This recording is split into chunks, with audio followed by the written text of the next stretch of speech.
This is the interface that students will use to investigate patterns in the location of different surface features and phenomena in the Afar region in Africa. This map includes 5 different layers, and each layer defines the features displayed in the map. Notice that when you open this interface, all the layers will be visible. These layers include the relative motion along the African plate, active volcanoes,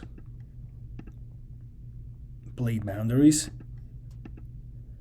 global earthquakes, recent ones, and elevation features. And notice that I can make any layer visible or invisible according to what I want to look at. In order to investigate the patterns between 2 layers, students will need to make the other 3 layers invisible. So for instance, if I want to investigate the relative motion along the African plate and active volcanoes, I will need to leave the other 3 layers invisible.